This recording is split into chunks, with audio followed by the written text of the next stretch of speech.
Good morning. I call to order the January 24th, 2023 meeting of the Saline County Board of Commissioners. Clerk, would you please call the roll? Commissioner Hay. Here. Commissioner Shadwick. Here. Commissioner Sparks. Here. Commissioner Vidrickson. Here. Commissioner Weiss. Here. I'd like to ask that you please stand and join me in a flag salute, followed by a moment of silence. I pledge allegiance to the flag of the United States of America and to the republic for which it stands, one nation, under God, indivisible, with liberty and justice for all.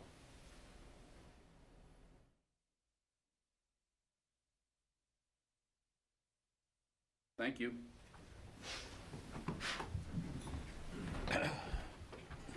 We now move to the citizens input portion of our meeting, where citizens may speak on county government, usually limited to 3 minutes and pertaining to items that are not on today's agenda. Norman Mantle, Salina. Last evening, the city, on their consent agenda, they're considering a concurrence with a grant application to the state of Kansas for Kansas Waste Tire Grant to get funds to purchase recycled rubber tiring mulch for surfacing at certain city parks. That is not a biodegradable material. The county has just purchased a tree shredder. Why don't we start shredding them trees and we can sell it to the county and pay for our shredder, or sell it to the city?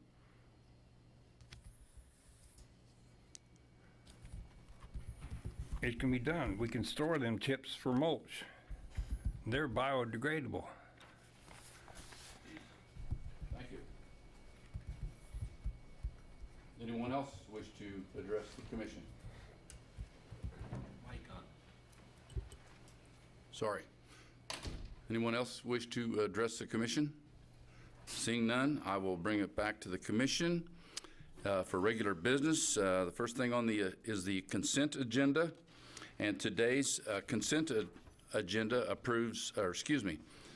consists of approval of tax roll adjustments, approval of accounts payable, approval of public forum agenda, and approval of a talk group MOU for Barnard Rural Fire District and the Salina EMS talk groups for mutual aid responses. Also, approval of County Commission minutes for January 17th, 2023. I also wish to amend that we bring one of the items from our action items, number 1, National Stalking Awareness Month group proclamation, forward to be the next item on the agenda, so that we can get those ladies back to work where they belong. So, Mr. Chairman, I move we accept the consent agenda as adjusted. Second.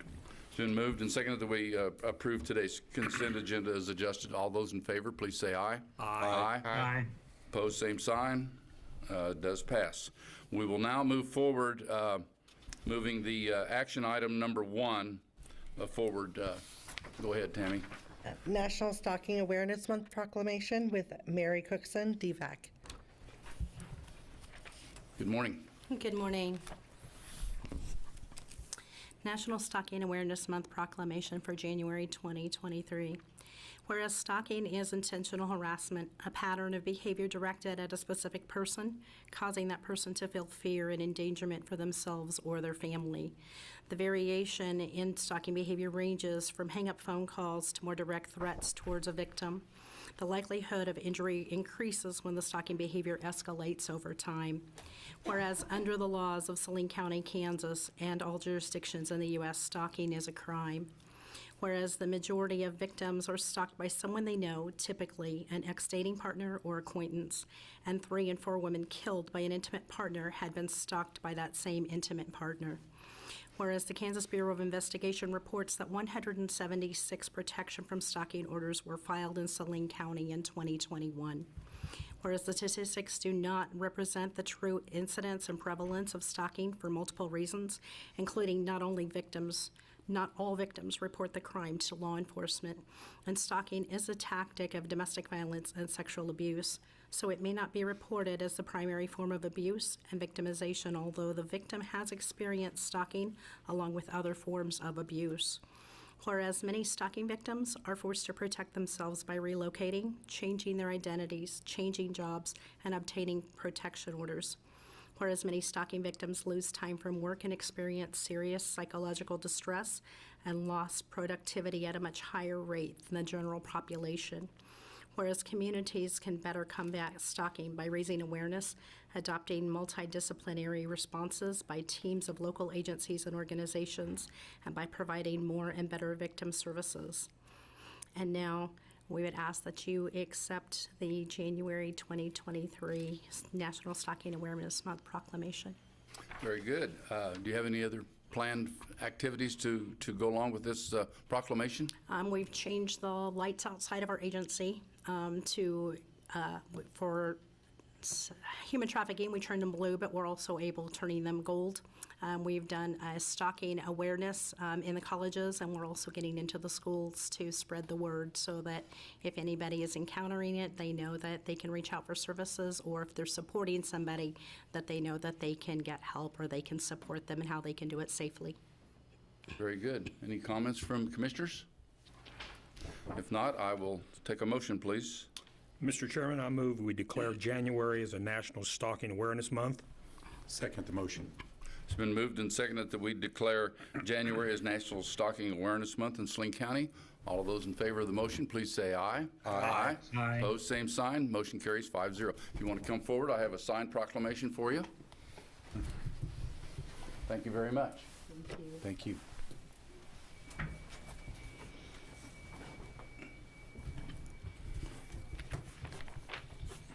We will move on further into the presentations. And Tammy? KWORCC presentation with Jess Finn and Steele.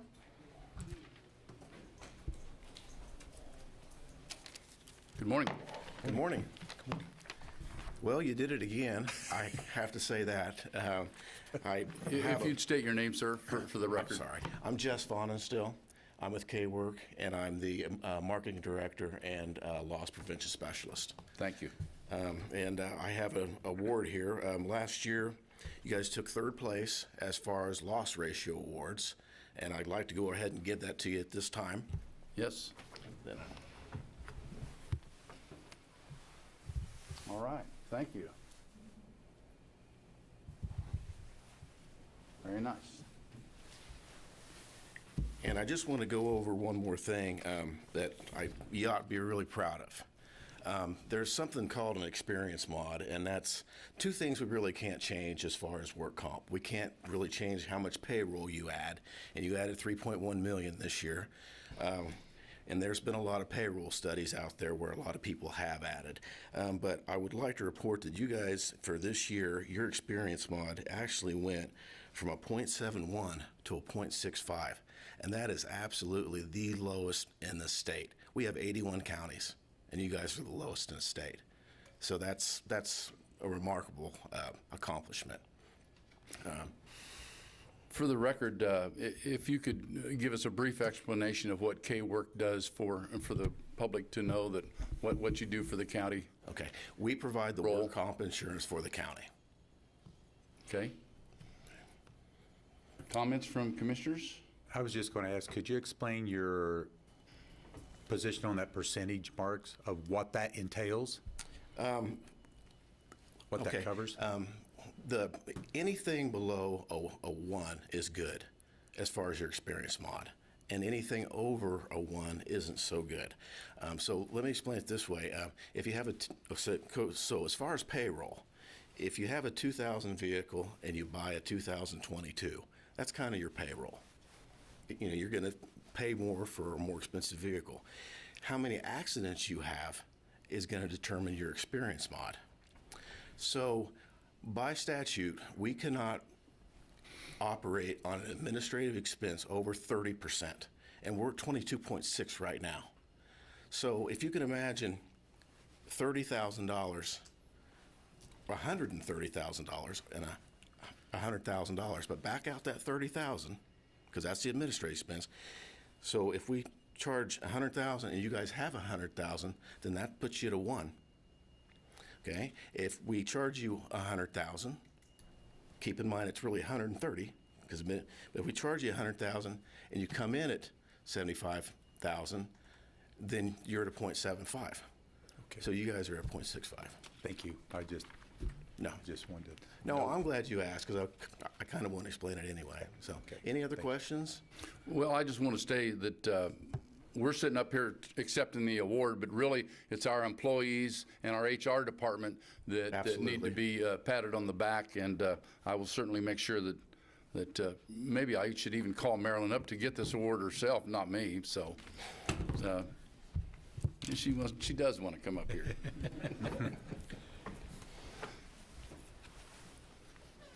It's a nice. Go ahead. I just want to say that, yes, it's the employees that do it. They're the ones that want to go home at the end of the day or the end of their work day without injury. So it's their training and their safe practices that allow us to receive this award. Well, and obviously, KWORCC must be the organization to stick with 81 out of 105 counties belonging to their organization and subscribing to that. So if you want to get this, Marilyn, you're the one to get it, not me. So, They make good nice going. substitute. Marilyn, could you refresh my memory? I think it was last week or the week before, Road and Bridge announced how many days? 2,000. 2,000. 2,000 days without a loss of work. Yeah, For injury. They do a wonderful job doing monthly safety meetings and they're a result of this as well, just making sure that they address any kind of injuries that either have happened or potentially could happen. They're always ahead of the game with their training. I wouldn't want to be the poor soul who gets injured and breaks that string. Well, when you think of it, I mean, on a 5-day work week, I don't know how many years that is without and operating the heavy equipment that they do and physical work that they're doing. So It's a thanks little to over everybody. 6 years. Yeah. Wow. 6, wow. All right. Well, thanks again, Jess, for coming. Thank you. Go ahead. Item number 2. Presentation from the City of Salina on housing, updates on efforts to bring new rental housing to the community with Mike Schrag, Salina City Manager, and Lauren Driscoll, Community Development Services Director. Good morning and welcome. Good morning. Morning, Chairman Vidrickson and Commissioners. My name was on the list, but Lauren Driscoll's our Community Development Director. I believe you know her pretty well. Housing's been a topic for quite some time. It had some success in securing funding.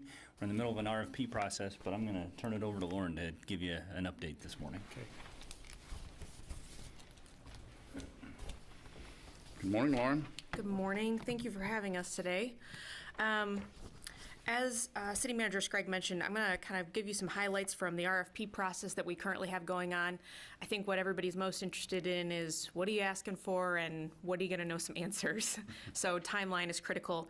But I also thought I could touch on just activity that we've had going on pretty much in the last 6 months. I think that was probably the last time I talked to you guys, and just very appreciative of the relationship we've had with the county and being able to discuss projects as they come forward and how those have been executed and just seeing some of these things come to fruition. So it's pretty exciting.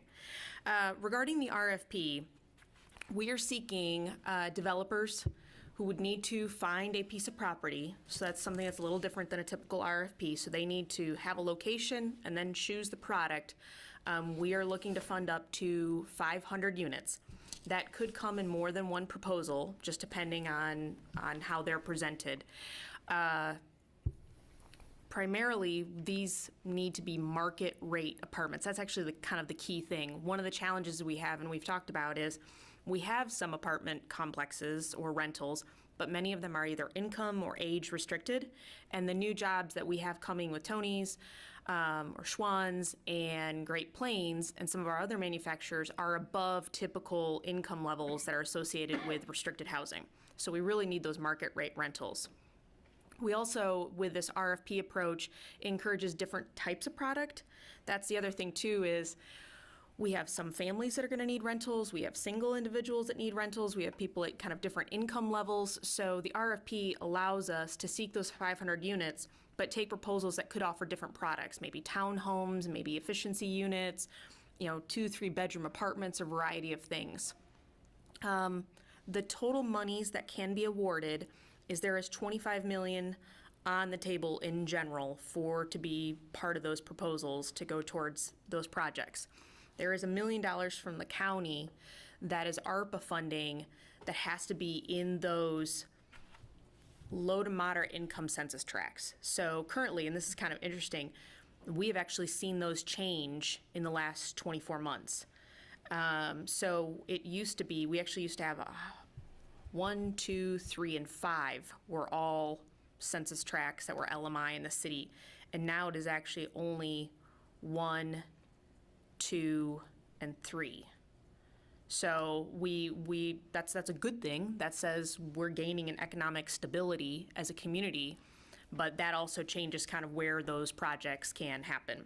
There is some qualifying language in the proposal, though, that says if it's not in the LMI, but it meets some of the standards that are typically identified in LMI through other things, the project may be entertained. So some of those details, you can't just get everything in a proposal. It's about setting a base criteria, getting stuff turned in, and then you kind of dig through that. And if you look at the schedule, it really leans into that of kind of explaining you've got to give people something to go to. So we released the RFP December 28th. Deadline for submitting questions was January 20th, so that was Friday.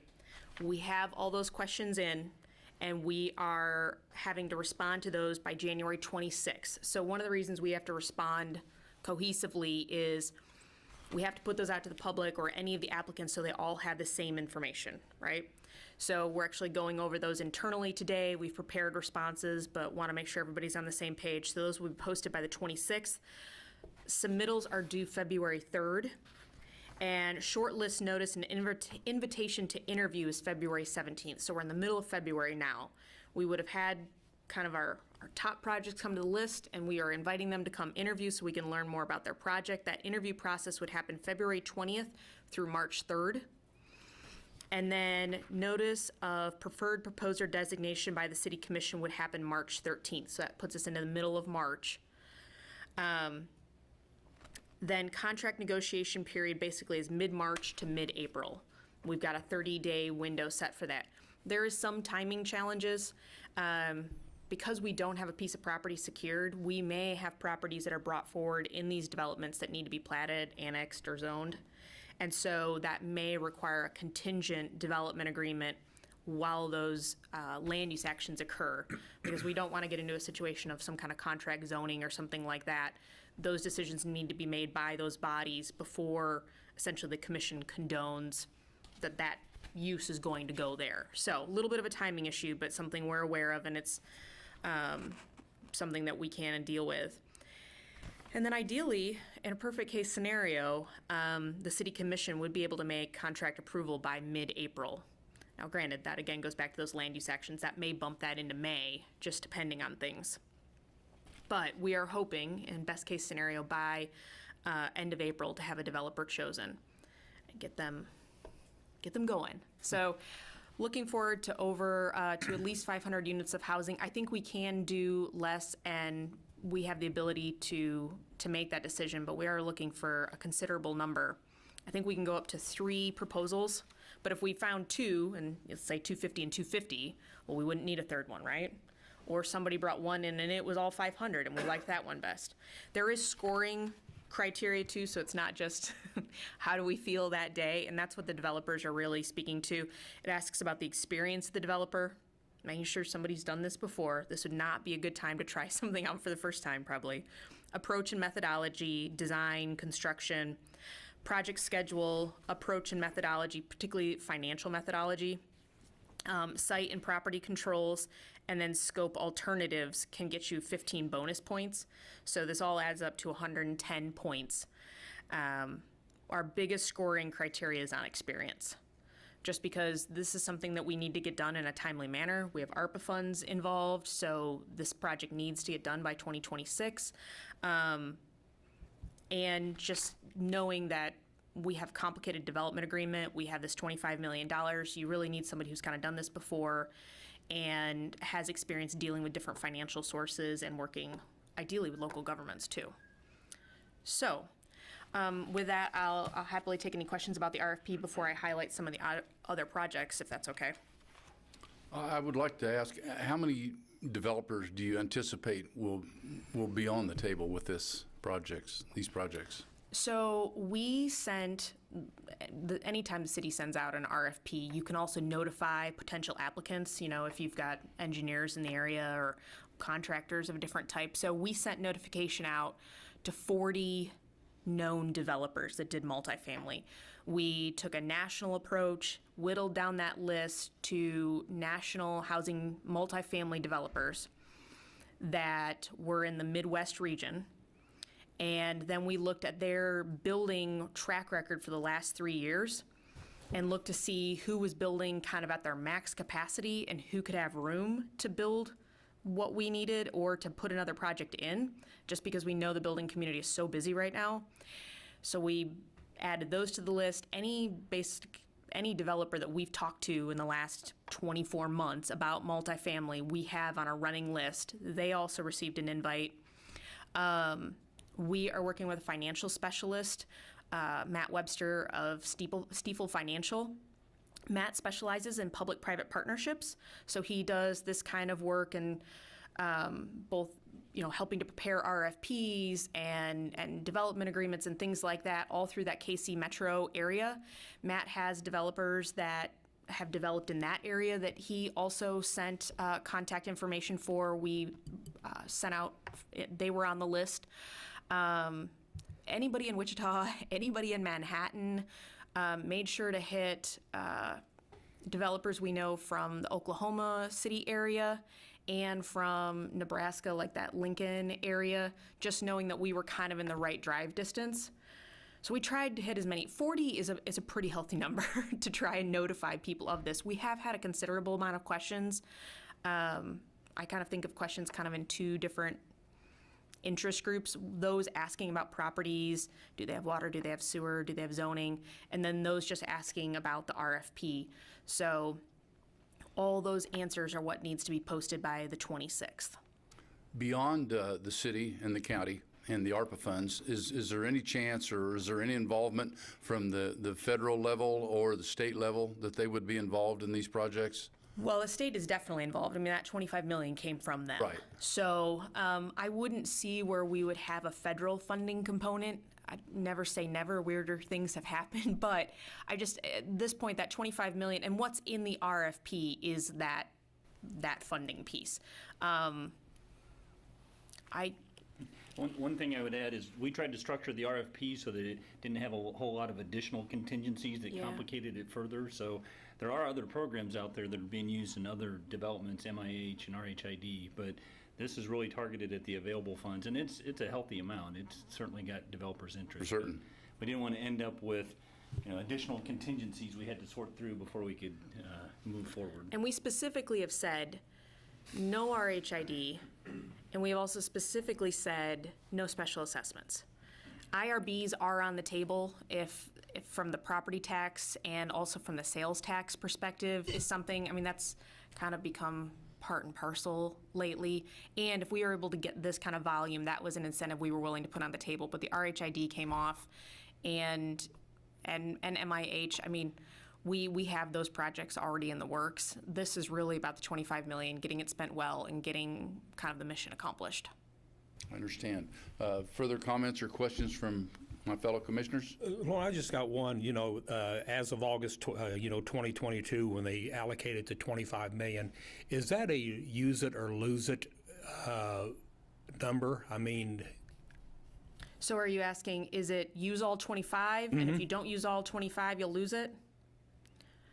I believe so. I don't know why we wouldn't lose all 25. So, it is a really, and I'm not trying to over dramatize this, but it is an interesting world to try and be building in right now. I have one project that went out for bids mid 2022 and is preparing for construction right now, and numbers that they got recently on the same numbers that they had bid 9 months ago are $1.3 million different. That's a lot of money. And then when you add interest rates to that, so you borrowed a certain amount of money 9 months ago at an interest rate, let's say 3.5%, you're now going to pay 7+ on that new $1.3 million. that $1.3 million just turned into many more dollars. So it's a really challenging, so I don't know how somebody wouldn't use all 25. So and that's how find it come you're so advantageous. aggressive in the moving of everything, we're looking at the, at last of April. So you're being pretty aggressive on trying to get stuff going so that, Yes. Yeah, and I think, I've spoken to you guys about our housing plan. I would like to cure all things all at once, but the housing plan really talks about you need the multifamily, you need complexes that are modern, ready to go for these employees that are coming, because that's really, you need that base piece. And then we also have, and this kind of gets into, we have 2 ownership housing projects going that the county and the city have been working on. We have 2 RHIDs. One is Southview Estates that already has units built. I think several of you were at the opening of that subdivision. Those are a variety of single-family slab-on-grade homes, 1 garage, 2 3-bedroom, 1 2-bath. I believe as of earlier this week, I think there were 6 units sold. So those are starting to move along. And then we also have Aeroplanes, which is, I believe, 3-bedroom, 2-bath, 2-car garage, shared wall, so kind of townhome style, owner-occupied homes over on the west side of the highway, kind of by K-State and off of Centennial. Those are hoping to begin construction in late spring. So that's their first phase is 150 units. So it's a good amount of owner-occupied, kind of that mid-range mortgage level that we identified in the housing plan. And then we get these 500 units. Like, it's very crazy, but especially when I first saw those numbers. But we are on track then to meet our housing objectives as identified in the plan for 2025. So that is not a small miracle. And it's really only possible because everybody's been communicating, working together, and just kind of trying to meet this one goal. So it's working. How about that? Agreed. Further questions? Lauren, the 25 million, you mentioned that, is it 2026? Is there a completion date that has to be done for the funds to be available? So, well, I should say the 2026 number is very distinctly tied to the county's money because that is ARPA. Is that correct, Phil? Well, the state funding is also derived from ARPA, so I don't know whether they've washed the federalness off of it or not. To some level. Yeah, it's not quite as the same timeline. So, yeah, the ARPA funds, as we've talked about, we have to have them fully allocated by December 31st of 24 and fully expended by December 31st of 26. So that definitely applies to our million and potentially to the state's 25 million as well. So one of the things that we'll do in the development agreement, and I think this is the administration of all these different ARPA funds is, to say the least, complicated because some of them have gone through kind of different levels of government intake. If they're direct funds, they have some very clear lines. If they've been run through a program, they are often similar to those timelines, but not exactly the same. And then if they're into a program and then allocated to a municipality, there's kind of a whole nother level of rules. So part of that funding breakdown in the development agreement will be taking their project expenses along with phased build times, taking our money, really figuring out what those timelines are with the state, with the feds, making sure we're meeting our criteria, and then we're going to match up funding sources to what needs to be spent first. So if you've got a project, their first phase is 40 units or 3 buildings or something like that, and they're going to need $3 million. If I've got $3 million that needs to be spent by 2026, I'm going to spend those dollars first to make sure those meet those requirements, and then those that can be spent later would then go later into the project. So that's kind of all part of the exciting administration of some of these funds, but that timing is going to be an issue. It doesn't seem like you're going to have trouble spending the 25 million in 3 years. So that looks like it'd go pretty quick, but Yeah.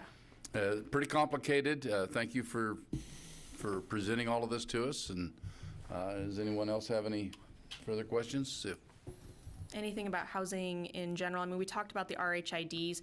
We do have some small rental projects, somebody, rehabbing 4 units here and there, or 2 units here and there. We have some trailer parks or mobile home parks that have been turned over, and we have new units in those and have had improvements to them. The CHODO, the Community Housing Development Organization, recently purchased, I believe, 44 units from the Housing Authority as part of their disposal, and are looking to rehab those, turn those into rentals, so that is positive. The Lee Lofts that are downtown, they were selected their second phase for LIHTC, low-income housing tax credits, so they are going to be looking forward to bringing more units to the table there. So those are some other things we have in the rental market that are in the works. We have several subdivisions that have continued to progress over this last year. And in just being with our zoning administrator yesterday, I don't want to give away too much, but we potentially have another 6 plats coming forward this coming year. So 2 of those are replats, but the rest are all either additional phases or platting for new development. So all positive things. We mentioned aeroplanes, we mentioned Southview. We've got Wheatland Valley, their first phase is complete. We're starting to see building in there. Cedar Ridge and, Cedar Ridge Phase 2 has its first 14 lots should be available this year. We have a new contractor who came to town, Drape Construction. They're out kind of from the area over by Topeka and St. Mary's. They are doing 5 units, I think, in Grand Prairie. That's important because one of the things is, in addition to build-ready ground and developers, we also need some more builders. All of our builders, if you talk to our home builders, are busy. So bringing other builders to the community are just as important as developers. And, oh yeah, Cedarhurst. Sorry, I want to have a moratorium on naming anything else Cedar or something because they're so hard to keep track of. But Cedarhurst is the senior living facility on Ohio that's got everything from basic assisted living down to memory care. So that one is also coming along and should be having units available by second quarter of this year. So. I don't want to draw this out too much further, but the Southview is the first one to actually have units available for sale that fall under these proposals. Is that correct? Yes. And it's kind of exciting already to see that they've already sold a half a dozen or so. So. Yeah, that is. It's very exciting. And I don't know how far back Aeroplanes is or some of the others, but I would assume that they're ready to build pretty quickly. Yeah. So the slight difference was, and why Southview was always kind of ready to go, and I knew it'd be probably one of our first properties, is it was already platted. Right. So you kind of got to bypass that timeline and go straight to infrastructure construction. So aeroplanes did have to go through platting, and so they have completed final plat and now are working through the infrastructure design phase. They're getting ready to turn their stuff into KDHE, and as soon as that comes back, we finalize everything. But I think they're hoping to start construction, I think before second quarter, like by the end of first quarter of this year, so. All right, very good. One last question. You mentioned the lead loss. Is there any noise being made about St. John's Hospital? Yes. So St. John's is kind of a challenge. It had a developer 2-3 years ago, at least in my time here at the city, who had purchased it, did a lot of historic tax credit work in other places around Kansas, and their plan was, in the historic world, is you can combine local plus state plus national historic designation, and you can basically get about 40% of your building cost tax piece waived through that. So it can be very advantageous. But one of the challenges with that building is, for as big as it is, you can only get so many units in it. And most of the developers and most people who have kind of speculated on it end up at about 50 units or less, depending on the unit size. You also have some parking challenges. You could do on-street parking. But the 2 parking lots that people always associate with that building are actually still owned by the hospital. So they don't come with that building. The other thing is the way the building was built in phases, there are some pieces that are integrated into the historical part of the building that are not historical. And you can't get the historical tax credits until you remove the modern piece of the building from the historical piece. There's kind of a secondary entryway that was constructed in like the 70s or 80s, and to take that one piece off alone, which is one of the things that the tax credit program's requiring, is about $1 million, or it was $1 million last time I talked to somebody about it, which was probably 12 months ago. So that could have changed and become more expensive, but that's a big chunk to eat into a project just to be able to get those tax credits. So everything you kind of saved, you just spent on getting it tax credit eligible. And it's a property that needs a lot of work. It was also sold at auction, fall? Yeah, somewhere like, I'd say like late summer, early fall, it went up for auction and was purchased by an individual. I believe that individual has some designs on doing maybe senior housing or something like that. We haven't seen any progress on that. They had a brief conversation with the city, asked if they could have some funding. We told them they could go through the process.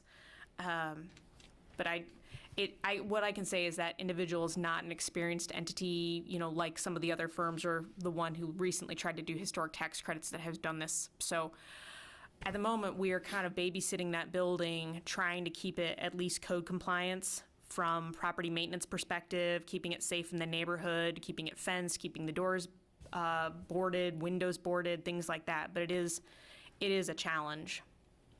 Thank you. All right. Well, thank you to the City of Salina, and we appreciate your presentation, and we look forward to further close-knit collaboration with the city from the county's perspective, and thank you for coming. Much appreciated. Thank you. We'll move further into our action items. Base 2.0 grant authorization 2023-23, Philip Smith Haynes, County Administrator. Good morning, Phil. Good morning, Commissioners. Well, speaking of collaboration and grants, I have an opportunity to present to you this morning. So just about a year ago, February of 22, the state of Kansas authorized part of their ARPA money to a program through the Department of Commerce called Building a Stronger Economy, or BASE for short. And at that time, the county commission met and agreed that we would be the applicant on behalf of Kansas Wesleyan and K-State Salina for a housing project. We submitted that, and we knew it was sort of a long shot. It did not get funded. The state, through the legislative process last year, spent a lot of their other ARPA funding, but they had a small amount, I use air quotes on small amount, of $374 million sort of left over that the Spark committee that the governor had originally appointed to deal with CARES is now transitioned to ARPA, and made some recommendations on how that should be spent. Those were approved by the State Finance Council in late December. And of the $374 million, the State Finance Council approved $100 million for economic revitalization projects, including $50 million for a new phase of the BASE grant called BASE 2.0. The rules for BASE 2.0 have changed a little bit from the first BASE application. So, for example, vertical construction of housing is now not eligible, clearly not eligible. It was sort of questionably eligible before. So They have also said you have a total of 3 applications per entity between base 1.0 and base 2.0. So we already used one with K-State and Kansas Wesleyan. We can refresh that one and renew it to meet the current criteria. We have 2 other potential applications available. So I've been in discussions with K-State and KW, and they K-State feels like their project has advanced sort of down the road, where they're not really in the market for getting the base application this year. KW would still like to go for that. They have ish 500,000 that they think would be eligible costs. And so, as they did last year, they would agree to commit the match funding. So if the county would serve as the applicant for them, they would come up with the required match. There would be no county cost other than, my time to cut and paste things and hit enter, right? Had some conversations then, since we do have 2 other potential slots. Last year, the city of Salina had applied for base, and also SCEDO, the Economic Development Organization, had applied for base. The project that the EDO applied for last year is similarly off the table. One of the projects that the city of Salina applied for last year was the aeroplanes project, which has just been mentioned. That's already in the works, so funding's not needed for that. And the city of Salina has been deemed ineligible to apply for base 2.0 because of the $25 million that they got from the state. So had these conversations with various economic development entities and landed on the idea that the county could apply for a couple of projects on county roads, but county roads that the city sort of has designs on annexing and turning into some corridors for housing development. And so one of those is Magnolia. Commission is well aware of the fact that the city has taken over maintenance of Magnolia, but it needs some love, shall we say, to get it to be a good entranceway to K-State Salina, to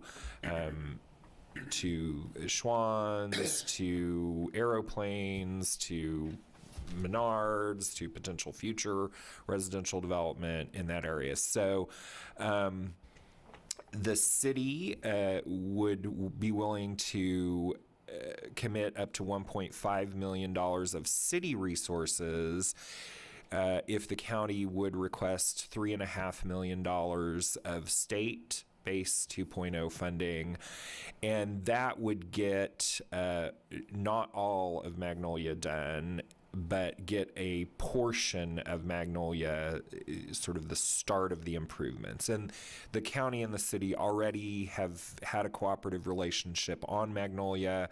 As I said, it's county road, the city maintains, the city has done preliminary engineering work, the county agreed to contribute to the city's preliminary engineering work. You all approved that previously.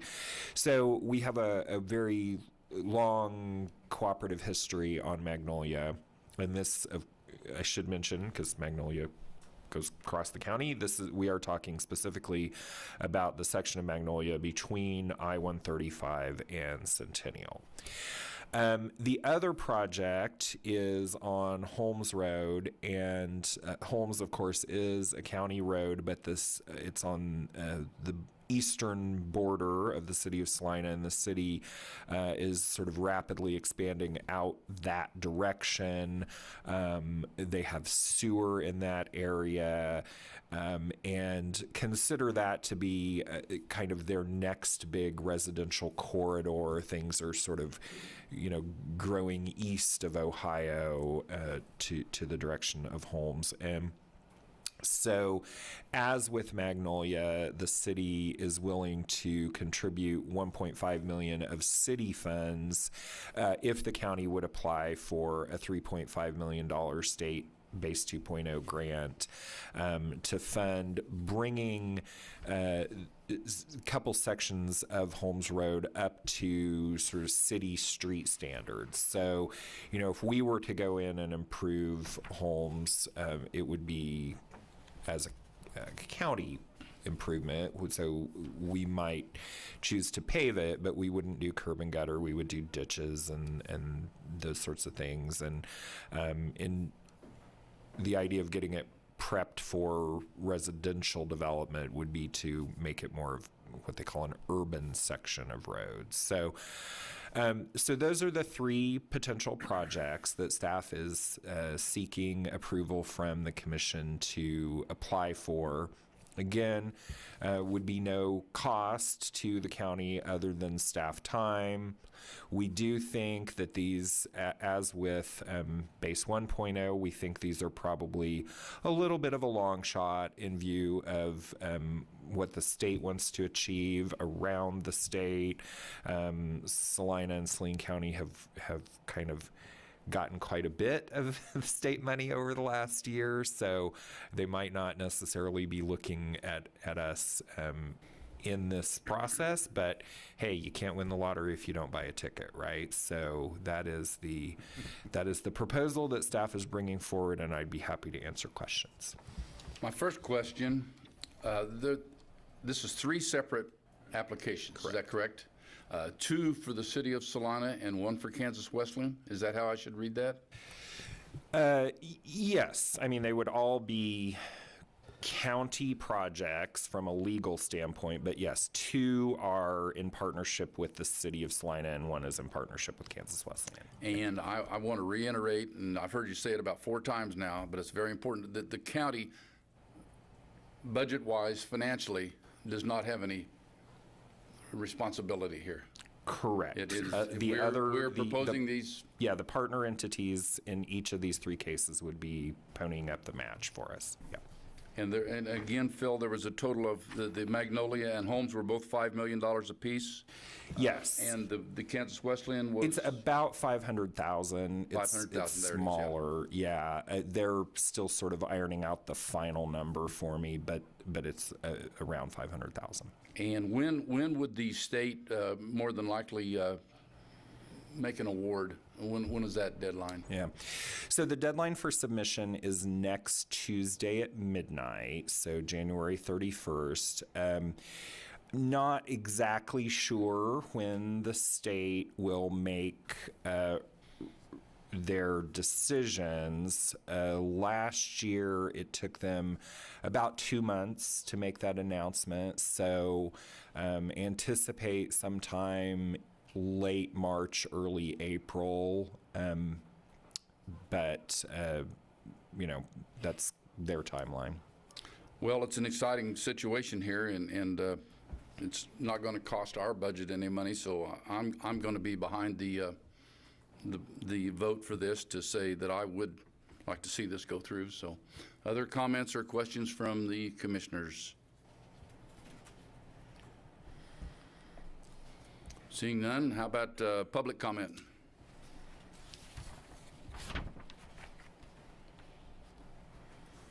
Norman Mantle, Salina.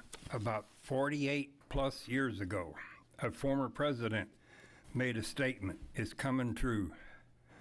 Voodoo economics. Remember who he was? Thank you. Anyone else? I will bring it back Chairman, I move we authorize submission of all 3 grant applications. Second. It's been moved and seconded that we authorize the submission of all 3 grant applications for the Base 2 grant authorization. Any other comments? All of those in favor of the motion, please say aye. Aye. Opposed, same sign. Motion carries 5-0. Thank you, Phil. Thank you, City. Thank you, Kansas Wesleyan. We will move to item number 3. 2023 resolution appointing members of Saline County Rural Fire District Number 5, 2023-15, Michelle Wise, Emergency Management Director. Good morning, Michelle. Good morning, Commission. I am here to request the appointment of the 7th member to the Board of Trustees for Rural Fire District Number 5. Matt Sutton has put in his request for interest form about a year ago. As we waited to have other board members' terms hit their expiration, he had brought it to the board in January at their last meeting that he would like to be appointed. Their board had expressed that they have room. They've actually got 2 more spots on there, so I am asking that the board request his term to January 24th to the 31st of 25. A quick one here. To be on the board for the Rural Fire District, do they have to live in that district? No. Not necessarily, no. So But I will say that that's how it turns out. They either live in that district or they serve there. I would assume so, but I didn't know if that was a requirement or not. So any other questions from commissioners? Any questions from the citizens? Bring it back to the commission for action. Mr. Chairman, I move we approve the attached resolution of reappointing board members to the Board of Trustees of Rural Fire District Number 5. Second. It's been moved and seconded that we approve the attached resolution reappointing board members to the Board of Trustees for Rural Fire District Number 5. All of those in favor, please say aye. Aye. Opposed, same sign. Motion carries 5-0. Thank you, Michelle. Thank you. Item number 4. Hazardous Materials Emergency Preparedness Grant for 2023-20, Michelle Wise, Emergency Management Director. Welcome again. Good morning, Commission. I am here to request for the signature of the chair on the 2 applications that I have for the Hazardous Materials Emergency Preparedness Grant. If you remember in the past, this is kind of a typical grant that we apply for every year. This year, the 2 applications that I have are to purchase rescue equipment for vehicle and rail accidents involving hazardous materials in Saline County. Rural Fire District 5 has requested this. They currently have 6 volunteers that are trained on rescue procedures. This would just essentially give them the equipment to do what they've been trained to do. That grant amount is for $54,467.50. The second application is to send 3 paramedics from Salina Fire and 1 medical professional from Salina Regional Health Center to advanced hazmat life support training. This essentially helps with the provider-based training on patients that have been exposed to hazardous materials, helps them with the signs and symptoms, and figure out the best treatment on their route to the next care location, if that is triage from the SCEDO to the hospital or from Salina Regional to a more advanced level 1 trauma center. That grant is for $2,837. The total grant funds that we are requesting is $57,000. The application must be signed and returned to the Division of Emergency Management by the 6th. I am requesting the signature be made. Both of the matches are not the county's responsibility. So for the match for the rescue equipment, it will be a hard 20% match. The fire district will be using their special equipment funds, and that amount is $10,893. The city of Salina and Salina Regional Health Center will be using a soft match to cover their 20%, and that will be salaries and fringe benefits that will cover the $563.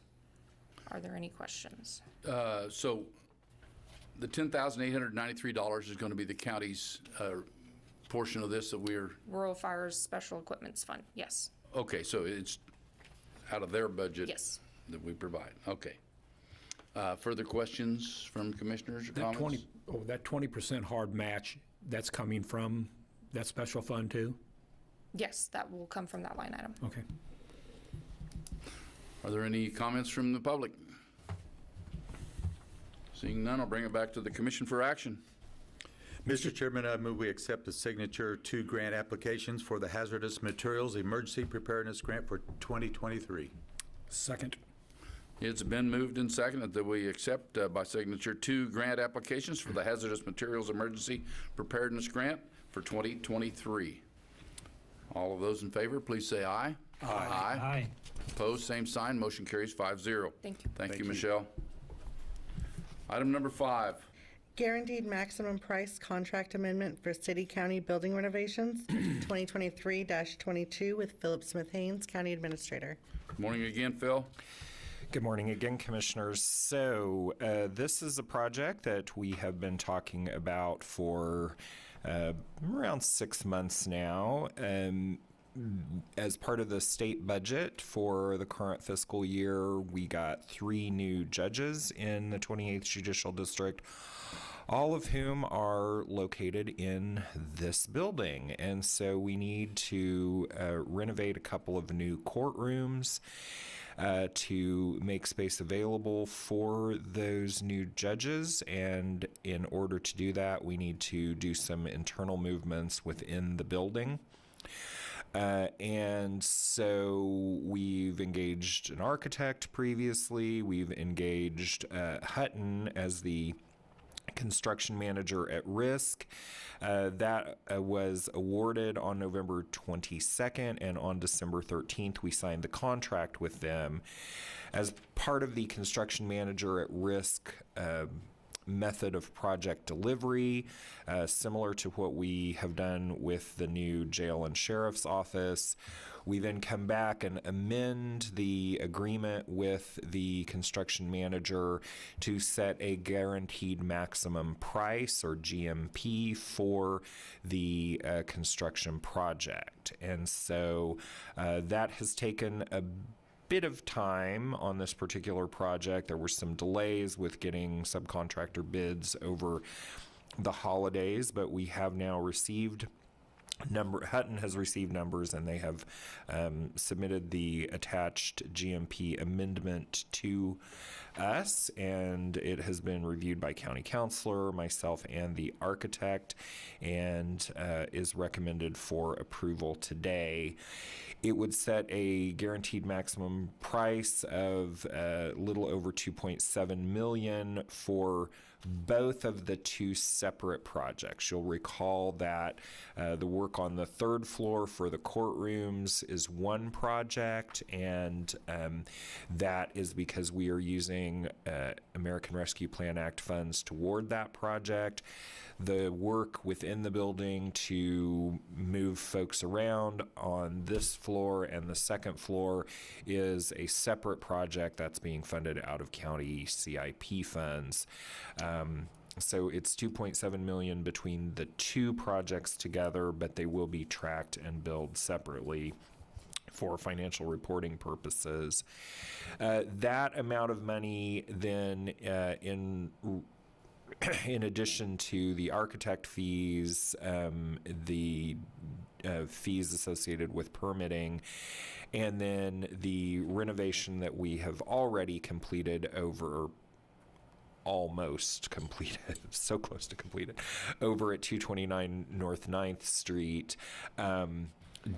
does end up totaling just about $3,250,000, and that is in line with the amount that we were able to identify, $2,290,283 from ARPA and up to $1 million of county CIP funds.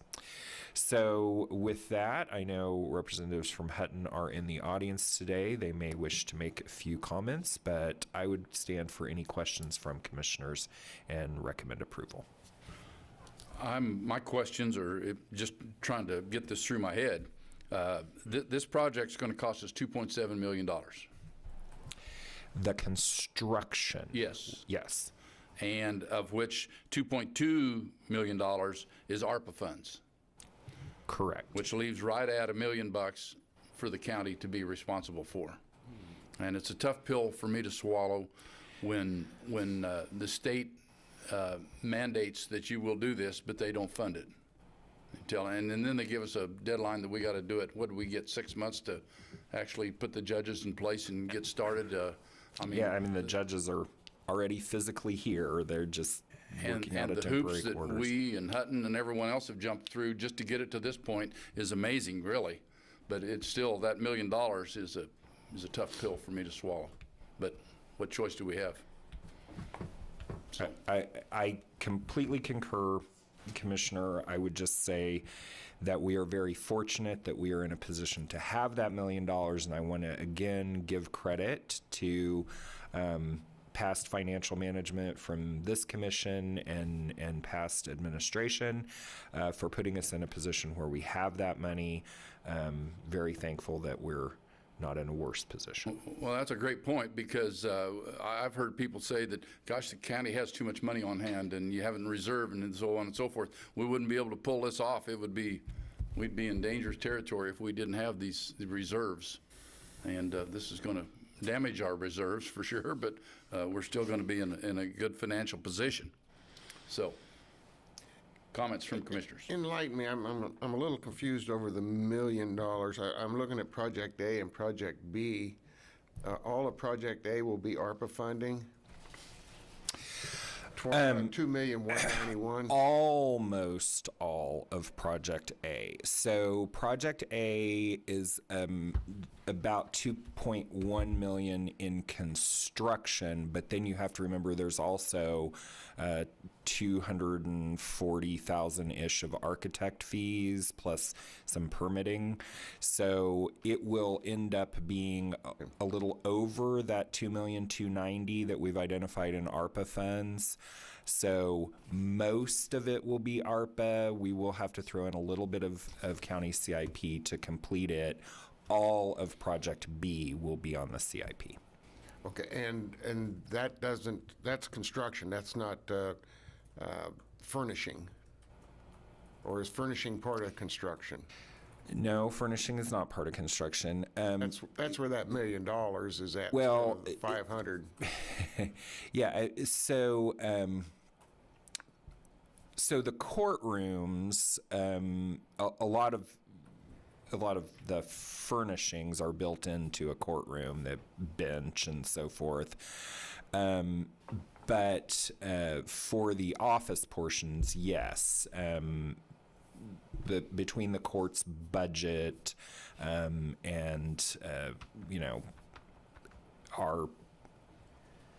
there might be some CIP costs toward that, but most of those, I mean, the judges, they have computers, they have chairs, they have things now that they're making work. They'll obviously need some new furnishings.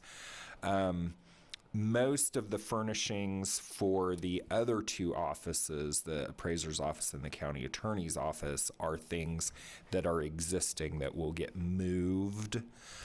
So I don't anticipate a great expense there, but there might be some. Thank you. Well, the expense that I see is down the line. If we look beyond the end of our nose here, we're displacing the county attorney, we're displacing planning and zoning, we've displaced the appraiser's office, we've displaced our administrative offices. Something is going to have to be done pretty quickly with the city and the county and this building. We obviously need space.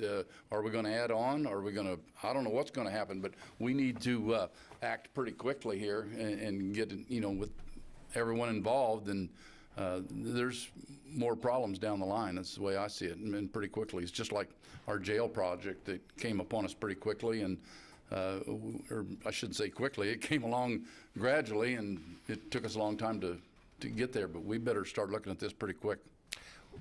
Well, you could characterize them as problems or you could characterize them as opportunities, right? So I want to thank the commission for last year, before we even knew that this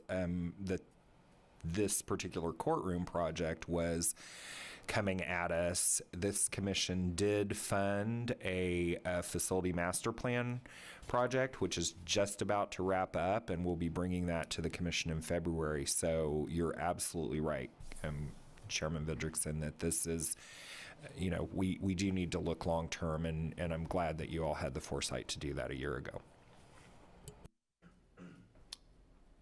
I guess the only thing now, the combined total of the 2.7, do we have kind of an estimate, like Commissioner Vidrickson said, do we kind of have some type of an estimate on what the completion of this program is going to end up being close to by the time we're done with it?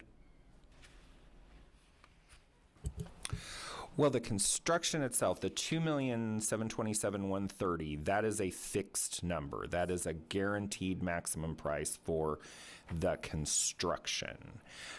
We also have the architect under contract, and so we have a number for that. The only variable, I think, could be the sort of the furnishings, if there are any change orders, that sort of thing.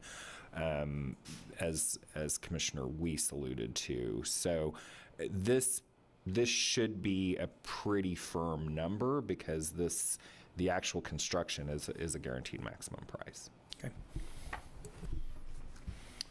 Further comments from commissioners? And just the way I still haven't heard, but it's like, does this the construction costs include all the electronics and everything in these new courtrooms and everything? Like here, that's all included?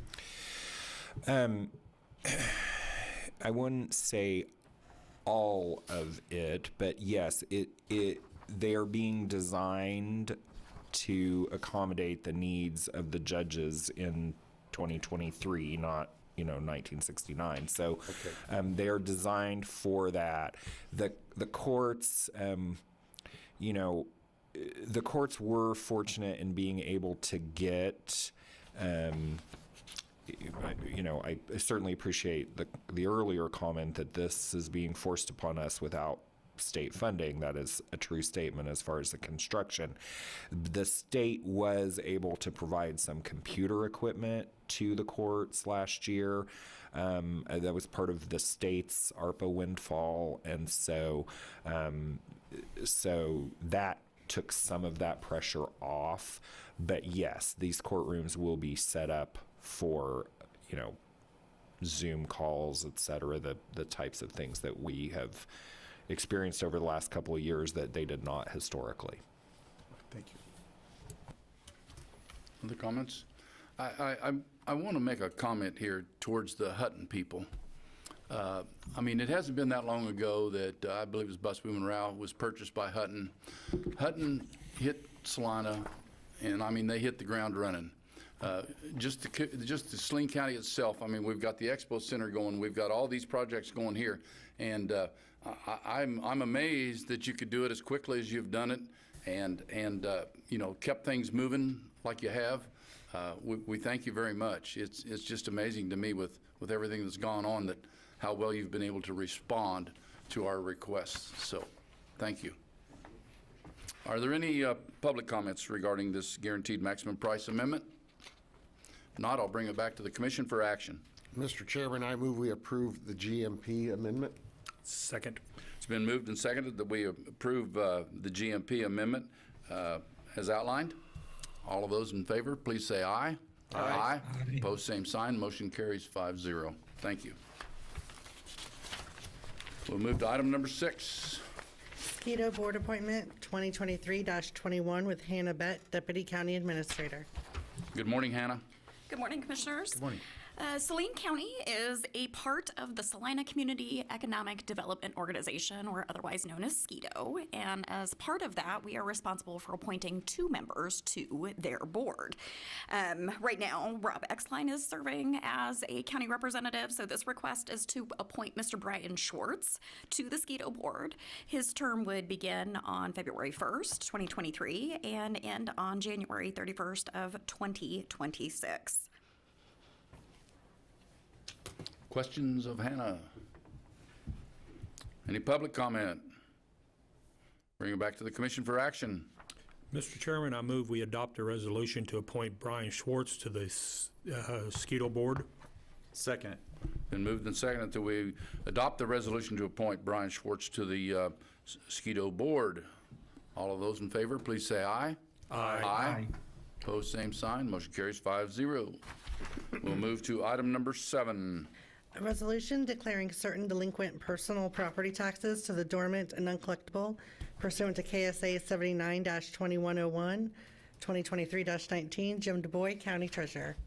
Morning, Jim. Good morning, Commissioners.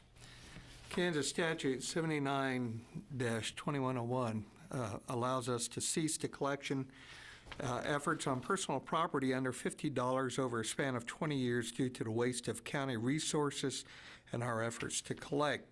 Now, not to confuse the general public, this would not be real estate property. This would be items such as boats and trailers, RVs, those types of things. A county resolution would allow the county commission to declare these taxes as dormant and uncollectible and to be removed from the list of delinquent personal property taxes due and owing to Saline County.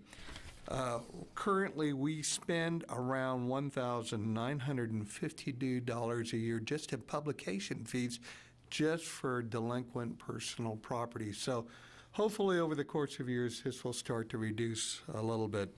The alternative for action, obviously, is going to be to either approve as submitted or disapprove. Staff recommendation would be to approve the resolution as written, which has been approved by County Administrator Phil Smith-Haynes and our County Counselor Mike Montoya. Currently, there is no impact to the budget by doing so. This is, Jim, an amazing list to me, and I guess Yes. you've kind of hit on it. I mean, it's several pages long. The fact that it goes back clear into the 1980s, some of them, I think, here. true. And is it, I heard you mention 20 years. Yes. Is that a statute that we can only go back 20 years? It is. Or, in other words, if something happened in 2004, that's still on the books? And It's 20 years, yeah. Yeah. Yeah, it's statutory. And most of this is going back, some of it as much as almost 40 years, 35 years probably. And I'll probably submit once a year until it really gets depleted, so. Well, I agree with you. I mean, it's amazing to me that the statutes require us to publish this in the papers in the amount that the papers charge us to, and most of these people are probably nowhere to be found, I would guess. Well, as you know, I've fought that very diligently, and there are plans for me to go back to the legislature and can talk honestly to say them that hopefully I've- this year. Looked at every single name on here, and I didn't recognize any of them, so they're long gone, I guess. That's true. So, further comments from, A question, Jim, do you have any leverage at all when it comes to recovering these as far as That if we had any leverage, Issuing, it'd really come from our tags county or- counselor. Usually on delinquent personal property, if you are delinquent, I'm not going to renew your tags. That is true in Saline County. And we do put a block, and it shows across the state of Kansas. Now, what other counties do, I have really no control over that process. But we try and recover as much as we can. Thank you. You bet. any public comment? Bring it back to the commission for action. Mr. Chairman, I move we approve the resolution as it is written. Second. It's been moved and seconded that we approve the resolution as written declaring certain delinquent personal property taxes to be dormant and uncollectible. All of those in favor, please say aye. Aye. Aye. Opposed, same sign. The motion carries 5-0. Thank you, Jim. You're very welcome. We'll move to informational items. Fourth quarter idle fund report with Jim DuBois, County Treasurer. And welcome again. Thank you very much. It's been an interesting day, sitting back in the back room and listening to figures and $1 million and $2 million and $3 million. Kind of makes me a little bit nervous. But I hope to give you a little bit of good news into this process. Our fourth quarter earnings for 2022 on idle funds with $254,146.90 compared to $46,316.81 last year. So we've gained just in the fourth quarter alone $207,830.09. If you look at the totals of interest earned on the bottom left-hand column there, interest earned totally for the year of 2022 was $670,649.64 compared to 2021, which is $245,955.06. So we've gained $424,694.58. And I would say that the majority of that now is in our Bennington account, and it's on our main account, mainly because of money market interest, and we've done well. We're going to be renewing some CDs here pretty quick. I'll sit down with our county administrator. We'll take a look at what the bids are, but I've seen them as high as 4.2 now. Yeah, I've never seen that in the last 10 years of me being here, so. And what are the always- terms there, Jim, if I might ask, length of a? Year. 1 year? Yeah. I try and ladder all of our funds out. That way, statutorily, I can only go out a year anyways. Okay. But I try and ladder it because we want to maintain fluidity within the county. So if things did become a little bit desperate, we do have funds we could reach into. With that, I'll stand for questions. Questions, commissioners? You've pretty well answered it as far as terms and why it jumped so much. Yeah. So appreciate it. You bet. All right, Okay, thank you. Thank you, Commissioners. Have a good day. Item number 2. Engineering quarterly update with Justin Mader, County Engineer. Morning, Justin. Thanks for Morning, patiently Commissioners. waiting. Yes, you've had a busy morning, so I'm going to try to make this very brief. Let me know if I'm too brief for you. So I will start off with what we accomplished last year. So besides our normal asphalt maintenance program, we did complete our pavement widening and overlay on South Old 81. This was a cost share project, and so we had some reimbursement funds with that project. We had 3 road realignment projects on Cunningham Road, Stimmel Road, and Gypsum Valley Road. Each one of these projects had FEMA and KDM reimbursement funds for those. We completed the Simpson Road improvement between Magnolia and Crawford. This project was a KDOT HRRR high-risk rural road project where we had 90% of the construction costs paid for on that one. We completed 3 reinforced concrete boxes on Niles Road, North Street, and Muir Road. And then finally, we constructed a 160-foot reinforced concrete hot slab on Minter Road. So in a nutshell, that was kind of our program, construction program last year, and I thought we had a very successful year. So moving on to this year, hopefully you should have in your packets 11 by 17 map of what we're showing here on the projector there. And so this is what we're going to be working on for this year.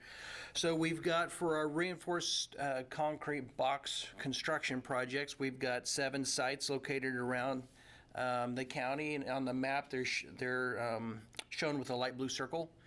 Each one of these sites is pretty well designed, and we're working on the right-of-way and getting utilities moved. We've got 3 parcels on projects that we're still working on getting a right-of-way agreement completed for that. So that's kind of a holdup on those a little bit. Next, I'll mention a project on Donmeyer and Waterwell Road. This project includes 4 reinforced concrete box structures and road improvements half a mile northeast and south of that intersection. And Reese Construction will begin working on that project around mid-March is where they've got that scheduled. We're also working on a low water crossing project, and these are actually 3 bridges.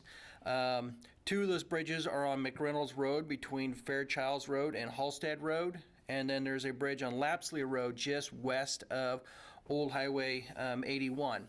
And these projects here, we're going to remove the existing bridge, lower the road profile, and put concrete pavement down at the flow line of the stream.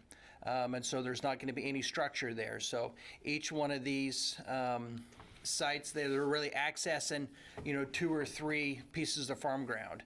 And so the concrete's going to allow them to, access their property. This does have, generally these streams are dry. until there's a rain event, and so there's going to be some limited access, but they're not going to be accessing their farm ground anyway. So this is a good solution for these 3 sites. I did apply for the KDOT Local Bridge Improvement Program, and we were awarded a maximum of $400,000 for these locations. For our asphalt maintenance program, for our hot mix asphalt overlay on the map, you should see a black line. And this year we plan on doing Burma Road from K140 south to Smolin Road. We'll do a 2-inch overlay. And then on Farley Road west of Burma, that section of road, we've had problems and continue to have problems with really wide cracks. I mean, some of them up to more than 2 inches wide, which allows a lot of moisture down into the base. And so we're going to do a crack repair on each one of those cracks, very similar to what we did on Ohio Street this last year. So hopefully we can get that road in a lot better shape. Our bituminous chip seal, so we got planned 41 miles of road. We typically do between 40 and 45, so it's a pretty standard program for that. Again, we'll be using limestone chip as a riding surface. Our crack seal, we plan on, here on February 8th, we'll be opening bids for that, and we are bidding 30,000 pounds of crack seal material, which is, pretty, average to a little higher than what we typically do on that. And then for aggregate shouldering, we typically determine those locations in either late spring or early fall. We've got a couple projects that we still have tied to the FEMA funds. The first one is Fallen Road. That's a half a mile east of Burma Road, and that's a bridge replacement project. And Reese Construction will be starting up on that project here on January 30th.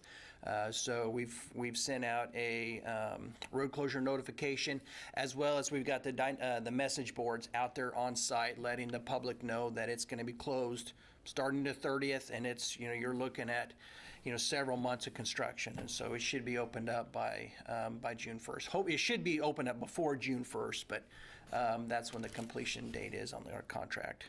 And then the last one, the last 2 sites for the FEMA projects is Gypsum Valley Road just north of K4 and Kingman Road just east of the city of Gypsum.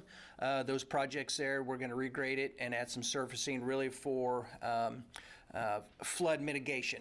Is really we're trying to get those roads where we, when it does flood, because it will, we're not going to lose the road on that. So I've been waiting on getting an extension from FEMA on that. I just received that last week, and so we'll be getting those projects out for bid here very, very soon, hopefully this week yet. Next is our pipelining projects. We've got 15 sites on Brookville Road and State Street. Those are the green circles with the little stars in them. Mayor Utility Services was awarded that contract, and they're going to begin work on that in February. And then finally, just going to mention the KDOT project on Shipton Road. They're working on forming up the deck and getting the rebar in the deck, and so they'll. I'm not sure when their schedule is to have the concrete placed, but you're really looking at several months worth of construction. And then of course with the pavement, they've got to wait for the warmer weather that early spring before that can work too. So that's going to be going on for a while yet. As far as budget updates, for contractual asphalt, I'm working on a budget of about $3.5 million. 2.7 of that is coming from our asphalt contractual budget line item. About $250,000 is coming from the federal fund exchange program. I've been using that money for our asphalt maintenance since I've been here. And then we've got $500,000 from the landfill impact fund. Since we're going to be working on Burma right there, going to the landfill, that'd be a good use of those funds there. And so, in total for our construction costs, we've got about $3 million worth of estimated construction costs, and that's going to leave about $400,000 for a budget carryover, which is what we try to do every year. The other accounts that I utilize is the 124 account, which is the special road construction or the 1 mil fund. It's got a current balance of a little over 1.3 million. The 125, which is our special bridge construction or 2 mil, that's got a current balance of about 2.5 million, and the 127, our special highway improvement, has a balance of about 1.6. So it was very quick. Do you have any questions? Question on the $500,000 landfill impact fund.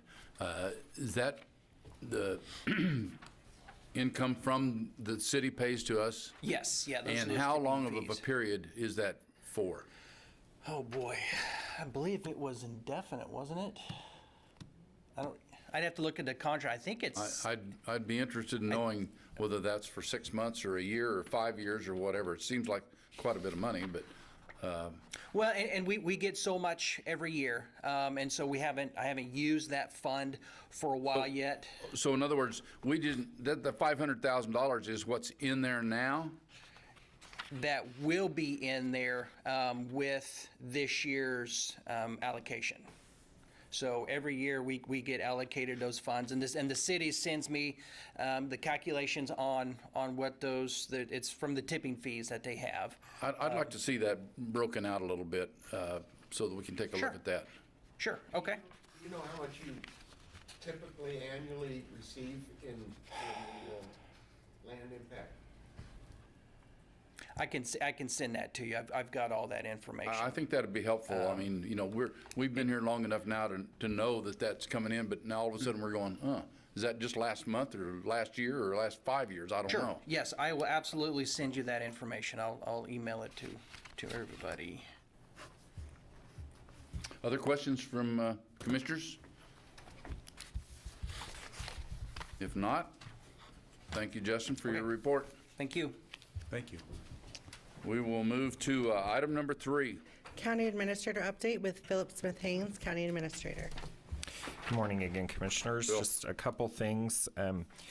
So legislatively, as mentioned a couple weeks ago, the state legislature is back in session. The first couple weeks of that are always primarily informational briefings and so forth. So it's really, this is the time where they're starting to get into bill hearings. There are, as always, a number of things that have been introduced regarding county government, including several proposed changes to election law and proposals to change the way that we select the appraiser and different things like that. We also, though, in this year, you know, we've talked about the fact that we're cooperating with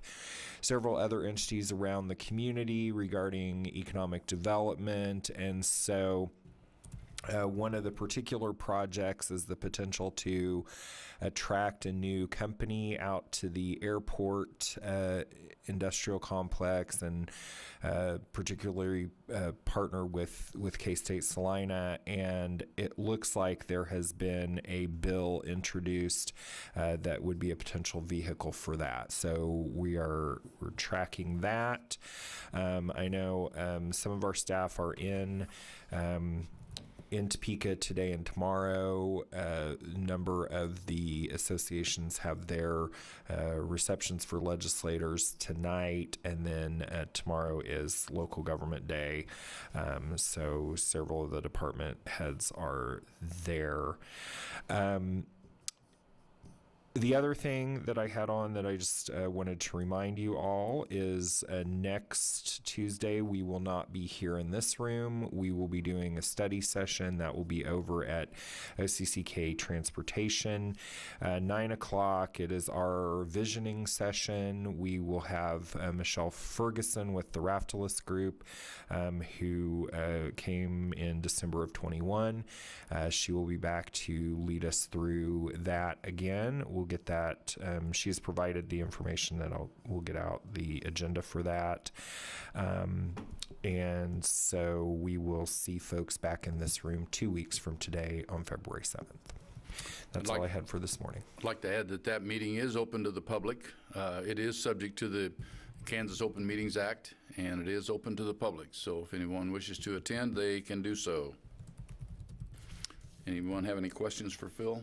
Phil, the only thing that we mentioned, or you mentioned earlier about the legislator, and they're looking to change the process of the appraiser. Does the county or us as a county, do we have any recourse on that? Do we have any input, or is that going to be something that's going to be the state just says, okay, we're going to do this? Well, we certainly always have input on proposed, until it becomes, until it gets signed by the governor, right? We have input. So, I think that is something that KAC is tracking very closely. Certainly the Appraisers Association is tracking very closely, and I know that they've both been weighing in on that. I have not heard yet if the County Commissioners Association has weighed in. I know they did engage a governmental affairs person last year, so would assume that he would be weighing in as well. But yeah, we could certainly at some point, it might be a little early in the process yet to see where it goes, but at some point, if it looks like it's gaining momentum, we might want to prepare a letter from this body and send it over. Okay. All right. Item number 4. Commissioners' comments? I will say that last week after our meeting, it's kind of a busy week for me. On Wednesday, I attended the Airport Authority meeting.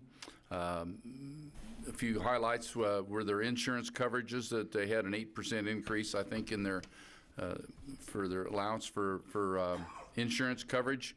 They had 21,200 total passenger enplanements from 2022. Right now, the fares are in pretty good shape. They still have their round trip, Denver and Chicago. Both of them are running at about $180 per flight, per ticket. And unfortunately, it's still stopping in Hayes on the Denver flight. So they think that is going to change before too long. Also, Wednesday, I attended the chamber kickoff meeting for the small ad hoc committee that's been appointed to select a new chamber director, and it was kind of a kickoff meeting and kind of get things lined out. Thursday, I attended the SCEDO meeting. There's really not anything there that I can pass along. Saturday, I attended the Fire District Number 1 annual appreciation dinner. So those are the highlights of my week. Anyone else have anything? I'll mention that on the 20th, I attended the Senior Service Advisory Council. We got a year-end update from Rosie, and one thing that I thought was quite remarkable was in 2021, our highest year ever is serving, and we had 383 daily meals served. In 2022, that average went up to 458. So that's almost 70 meals a day improvement over last year.